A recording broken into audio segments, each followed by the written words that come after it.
नमस्कार। चलिए आज एक सफर पर चलते हैं इतिहास की दुनिया में और ये समझने की कोशिश करते हैं कि आखिर ये है क्या। क्योंकि ये सिर्फ राजा रानियों और लड़ाइयों की तारीखें रटने के बारे में तो बिल्कुल नहीं है। तो आइए इसमें थोड़ा और गहराई से उतरते हैं।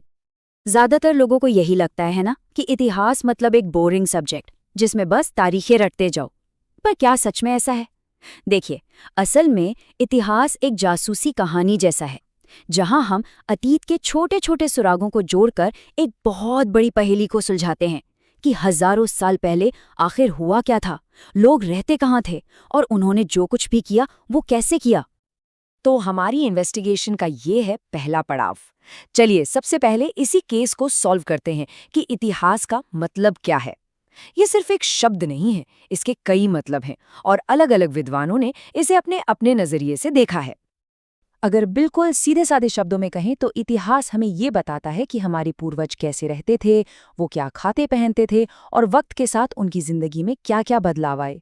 ये समझ लीजिए कि ये अतीत में झांकने वाली एक खिड़की है जिससे हमें आज की दुनिया बेहतर तरीके से समझ आती है। तो सोचिए, जिन्हें हम इतिहास का जनक कहते हैं उनका क्या मानना था।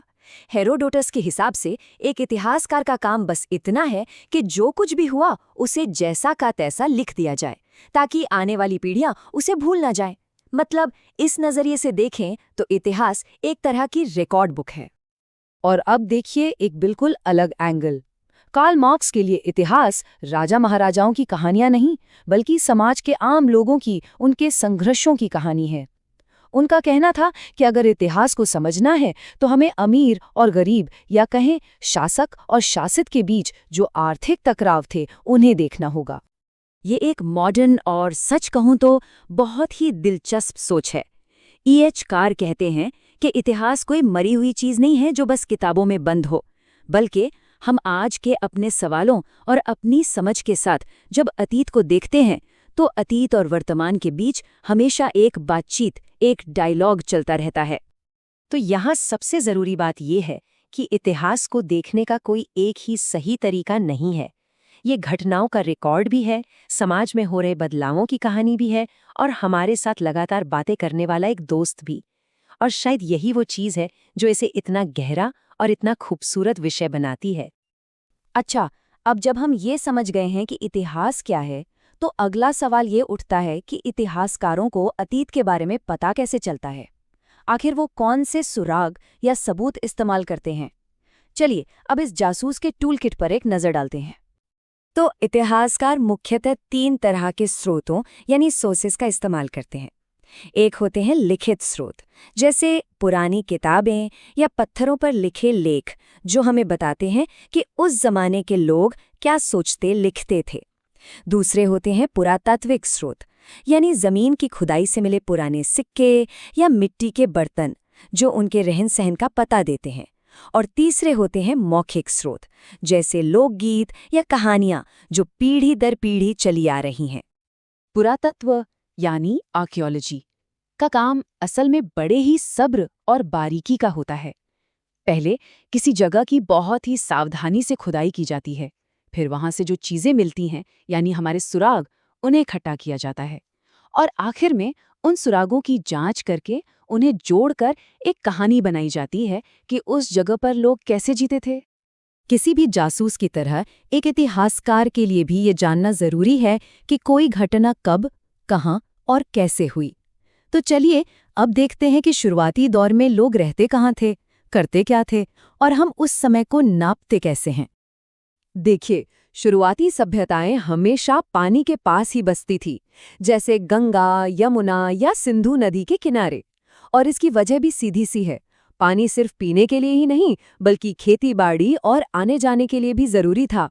ये पैटर्न तो आज भी दिखता है, हमारे ज्यादातर बड़े शहर नदियों के किनारे ही तो बसे हैं। उस जमाने में लोगों की जिंदगी आज से बहुत अलग थी।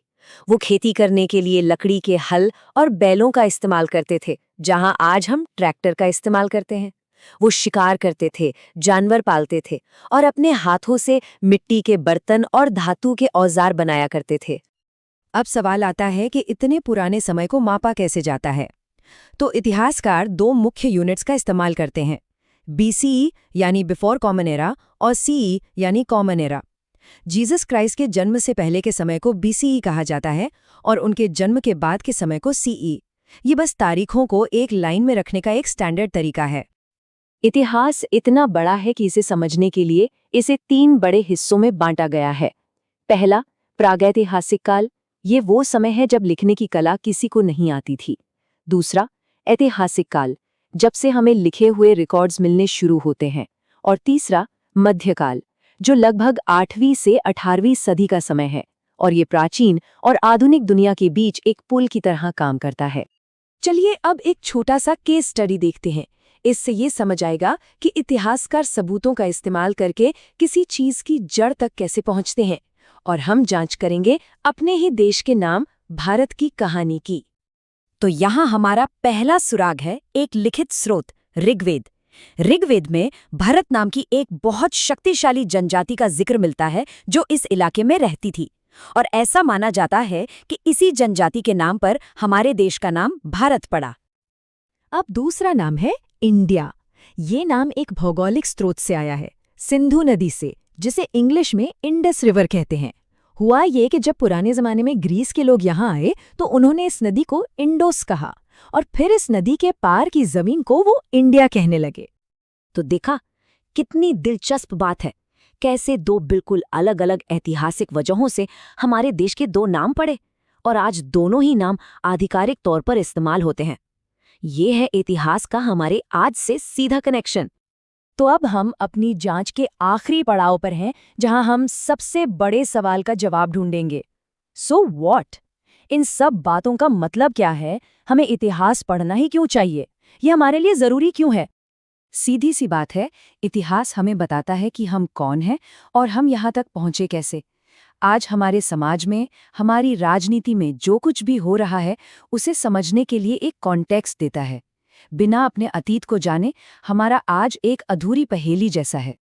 ये एक बहुत ही जबरदस्त उदाहरण है जब हम अपनी आज़ादी की लड़ाई के बारे में पढ़ते हैं कि कितने लोगों ने कुर्बानियां दी, तब हमें अपनी आज़ादी की असली कीमत का एहसास होता है। इतिहास हमें सिर्फ तथ्य नहीं बताता, वो हमें मूल्य भी सिखाता है। तो आखिर में एक सवाल है जिसके साथ मैं ये चर्चा खत्म करना चाहूंगा। इतिहास सिर्फ गुजरे हुए कल की कहानी नहीं है, ये आने वाले कल के लिए एक सबक भी है। तो क्या हम अपने अतीत की कामयाबियों और गलतियों से सीखकर एक बेहतर भविष्य बना सकते हैं? इस पर सोचिएगा जरूर।